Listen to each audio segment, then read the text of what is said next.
Yeah, training's going well.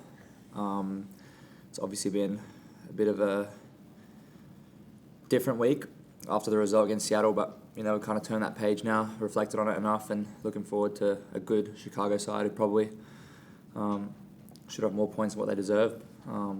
Got a good squad, a lot of depth, and we're prepared for that. Great, thanks. We'll start in the room and then go to Zoom. Go ahead. Yeah, Patrick, as a player, obviously you want to play every match, every minute. So there's been a lot of rotation in those two midfield spots that you occupy. How do you handle that, and how do you kind of work with the rest of the group? Yeah, obviously as an individual you want to play as much as you can, and you want to contribute to the team as much as you can, and I think there are two other good players, or to be honest, there's probably four other good players that could play that position. But at the moment, it's kind of me, Gaston, and Eddie on a bit of a rotation, which is completely understandable. It's been a message communicated by the coach that everyone's going to play a role and everyone has a responsibility in this team. And I think we just take it with a lot of professionalism. You need to just do well in training, and when you come on and get a chance, you gotta make a statement to the coach. And I think we've all done that in our own way. And obviously, every opportunity I get on the field is a chance to show the coaching staff and the players that I feel like I should be playing every game, and that's just the intention from myself. And if that's not the case, just to be respectful about it. Obviously, understand the overarching idea that this is a team sport, and you just got to contribute from the bench too, if that's the case. So yeah. And then just in terms of it's been almost a year since you signed here in Nashville. So how are you adapting in Nashville, and how are you enjoying living here? Yeah, Nashville's really great as a city. There's always something going on. Had a lot of visitors, a lot of family come, which is good. And in terms of adapting to the league, that's, I think, slowly coming. I'm enjoying the MLS. I think it's very different, but it's so unique, and I think game by game I'm getting still better and better, and it's just a matter of time before I think myself and the squad itself clicks completely, and I think we have the capability to do that and go really far away this year. Patrick, you just said that the MLS is very different from what you used to. How about the coach? I mean, is it very, very different what he does, principles, and way of doing things from where you were used to?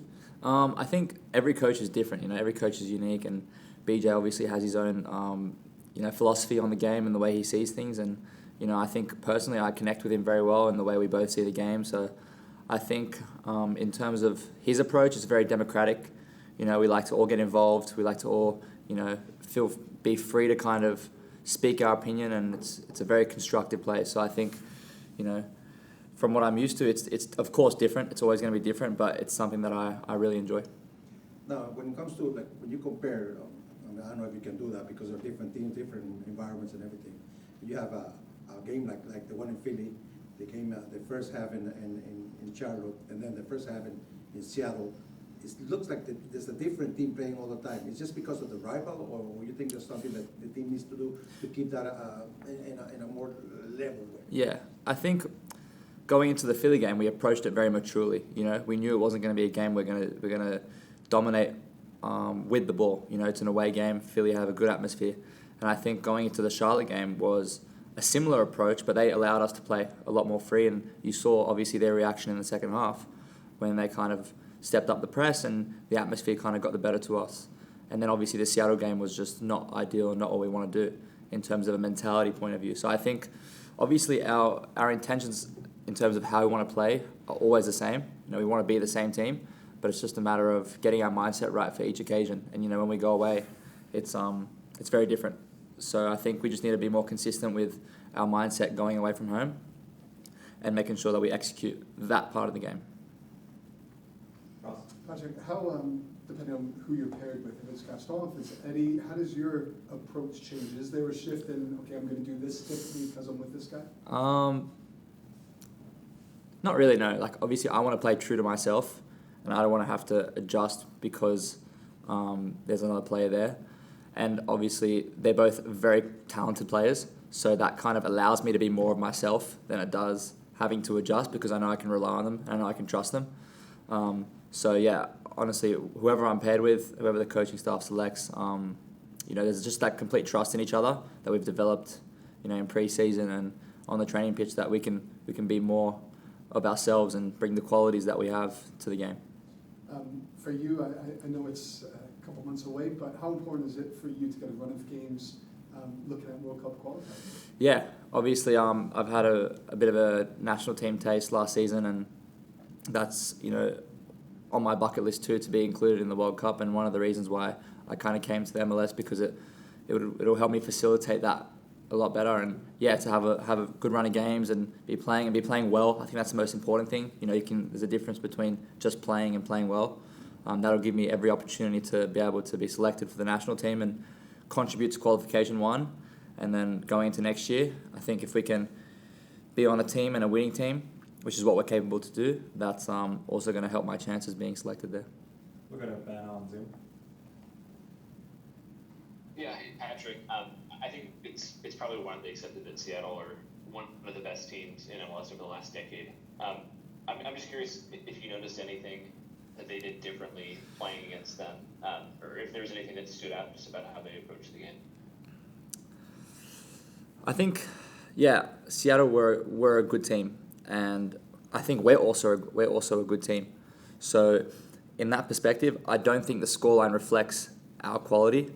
In terms of the way they played, I thought that they were good. Like, honestly, it's really hard to go through and decipher the whole entire game.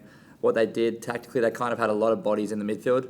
I felt like myself and Gaston, specifically in the first half, we were doing a lot of running, trying to cover, almost 5-6 players in those pocket areas. So I think that's where they were kind of able to get the advantage over us. But I think in the end, it wasn't necessarily a tactical loss, more of a moment's loss. Just a brief 15-minute period of poor box defending and poor transitional moments kind of cost us the whole entire game. That actually leads perfectly to my next question. It feels like you guys have done a really good job in stretches, kind of controlling the momentum of the game. Yeah. But then there have maybe been individual moments where either the finish hasn't been there, or maybe a little defensive lapse has happened and let the other team in the game. How do you feel like that needs to be cleaned up? How do you kind of approach trying to fix that? Yeah, I think over the course of the season so far, I think we have been very good defensively, especially in terms of moments. This is just hopefully a one-off. We've addressed it as a team, and we've come together, and we just needed to remember what we're playing for, and just make sure we're looking at the details in training and tidying all those things up, because it's a fine margin in this sport, and I think we need to make sure we're on top of those things. Go ahead, Nick.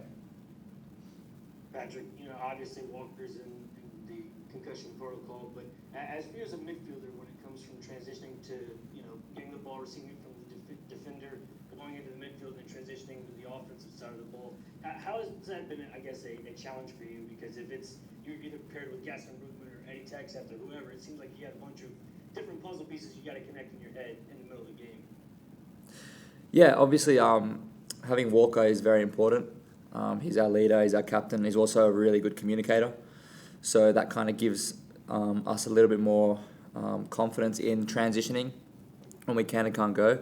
I think Jason has done a fantastic job since coming in, and obviously when I play on that right side of the midfield, or right six, he's obviously my main communicator, and his English isn't amazing, but I think he's doing a great job at communicating. We just got to make sure that there are levels to the physical and verbal communication. What's our physical communication? How tight are we? Are we connected enough so that we can read plays and we can react properly? And I think that the Seattle game wasn't a good example of that. We weren't connected enough.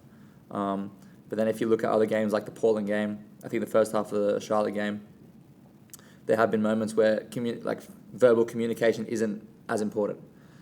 So it's just about managing that, and I've developed a relationship with Jason now, and Andy as well, who helps me there. And if we're just all energetic and we're all confident enough in each other, we can achieve it.